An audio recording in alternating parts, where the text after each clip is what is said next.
Daniel Bryan's WWE contract has officially expired. It expired following his SmackDown match against Roman Reigns this past Friday, where he lost in a match where if he won, he was Universal Champion, and if he lost, his SmackDown career was over. So, Wrestling Observer newsletter has confirmed that Bryan's contract expired this past Friday, and the WWE is pushing hard for him to sign a new deal, saying that the contract was expired or was set to expire. They also said it does not mean he's leaving WWE, as he's been vocal about doing unconventional work with and for WWE.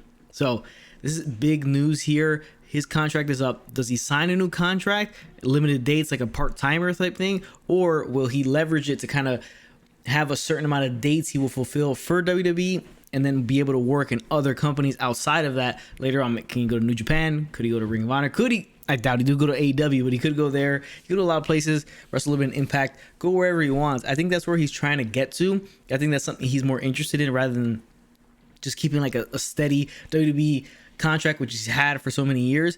I think he wants to branch out just a bit. But the problem is, will Vince McMahon let him get away with working some dates there and then going all over the place? Who knows? As long as he probably has like a gentleman's agreement with Vince McMahon that he will not sign an exclusive contract anywhere else, I believe he'll be allowed to do so. Because remember, Chris Jericho's been allowed to just work house shows every once in a while, go to other companies. He got the okay to do the New Japan stuff from Vince McMahon because you're waving the WWE banner over there. So it makes total sense. But as long as he has a gentleman's agreement with Vince McMahon that he can work certain dates in WWE, go anywhere else, and work non-exclusive deals where he can just wrestle one match here, one match there, and kind of just travel around, I think it's beneficial to all parties involved. We'll see what happens going in the future, but WWE pushing hard to get this man signed once again, most likely to a part-time deal. Maybe he goes to Raw. You never know. Maybe he can go to NXT. Maybe he wants to jump over to NXT and have a lot of fun. There's a lot of cool matchups you can have there. He can go to NXT UK, have a lot of awesome matchups over there as well. There's a lot of things they can do with Daniel Bryan. So WWE definitely pushing hard. Vince McMahon definitely wants to sign him to keep him around, especially if he wants to do creative. He is on the creative team on SmackDown. He will stay in that capacity. We'll see what happens. There's a lot of, things moving around here to see how things are going to end up. But I honestly think, in my opinion, he stays with WWE and doesn't do the whole other traveling around and doing the other stuff. I think he wants to stay there, wants to be part of creative for a little bit and kind of work with that. Let's get to our next story here. And it's a big one. WWE working on a new Nexus project for the network. A new WWE Untold documentary on the Nexus stable is currently in the works. Former WWE superstar Fred Rosser, formerly known as Darren Young, who currently works in New Japan Wrestling and NWA, revealed on his Twitter that he was interviewed for the documentary earlier today. Rosser revealed that he wore his New Japan tracksuit during the interview because he wanted to represent the best hour of pure pro wrestling, New Japan Wrestling Strong. Today, I probably wore my New Japan track jacket during the filming of WWE's network documentary Untold Nexus because I wanted to represent the best hour of pure professional wrestling on the planet. Obviously, the Nexus ran from 2010 2011 with the big kind of like the ending being when they lost to John Cena in that Survivor Series matchup. So this is awesome stuff. Awesome documentaries come like pretty much all the time from WWE Network. This is a big one because we get like an inside look from the guys part of Nexus. Some stuff we probably maybe haven't heard before. Who knows? They talk about John Cena and that whole decision to kind of have him win and pretty much end the Nexus. Get stuff from like Daniel Bryan, how he was fired after the whole Nexus attack on the main roster on Monday Night Raw. We can get a lot of stuff in there. I don't know if they'll bring Ryback back in. Heath Slater, currently another company. I don't know if they'll bring him in. A lot of guys, Justin Gabriel, who knows who they're going to bring in and who they're not. So far, Darren Young, obviously they have Wade Barrett there. But interesting to hear from a lot of other guys that are part of Nexus. We were pretty cool to hear an inside look, how Nexus was done, the creative behind Nexus, what their plans were, and if it was always meant to end the way it ended. That's the most interesting thing about it, is how this thing was supposed to end before it ended the way it did. Pretty interesting to see. But another great wrestling documentary from WWE coming out on the network hopefully soon. This should be a really, really good one, and I'm excited for this one. This is a really good story that they got to tell in detail, and I know WWE will do a tremendous job at it. Let's get to the next thing. AEW Double or Nothing to run with full capacity. All right, so Blood and Guts tonight. AEW Dynamite tonight, Blood and Guts match is supposed to have around 1,500 fans at that Daly's Place. Now, AEW set to run the 2021 Double or Nothing pay-per-view at Daly's Place, full capacity 100%. The outdoor amphitheater at Daly's Place holds 5,500 people, so they're going to have full capacity. We saw UFC 261 full 15,000 people in Florida, in Jacksonville. Jacksonville, again, is a spot right now, and Texas, to get these stadiums full and full capacity. So it's great to see We get a pay-per-view with a full crowd, a loud crowd, an AEW crowd. Should be awesome stuff. You know, so it's great to see a sense of normalcy coming back. You're getting it here. You got it at UFC 261. You got a little taste of it at WrestleMania.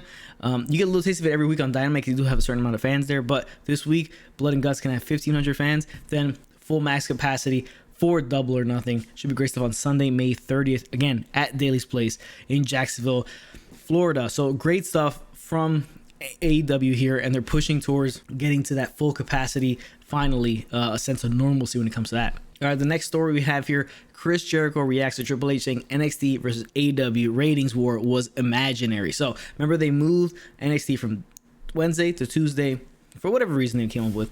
They moved it, and Triple H said that it was an imaginary war. You know, people just trying to make things okay. Was there war? No. Was there a little bit of competition? Obviously. You know, some guys want that thing to happen. Now, Chris Jericho comes from that era when there actually was a war, so he probably still kind of sees it as kind of a war, not in the same level, but something competitive nature of him. He wants to beat NXT, and that's what they did. They mopped the floor with NXT for the most part. You know, maybe lost a handful of times to NXT in the ratings war weekly, but Triple H came out and said that. And here is Chris Jericho talking to the New York Post. He gives reaction what Triple H had to say about this being an imaginary war. It will be there for the rest of the time. It was an imaginary war, and if it wasn't a war, why did they take Wednesday night, the exact same night that we had? It was there to take away our ratings, for us not to get re-signed. 3 months after that, we were re-signed to a hundreds of millions of dollar extension. They failed. He continued with, that's typical WWE's typical rhetoric, because I believe that they congratulated us the first week and said, if you remember, it's a marathon, not a sprint. We won the marathon, right? So now it's an imaginary war. Well, then why were they saying it's a marathon, not a sprint a year and a half ago when our first rating came out?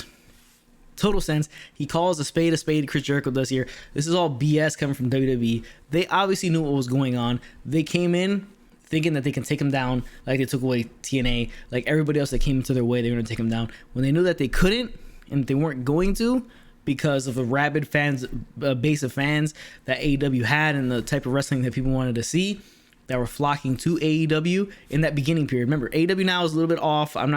They do a lot of things that I don't really like. I came out with a video today about, you know, the problem with AEW. Make sure you check that one out.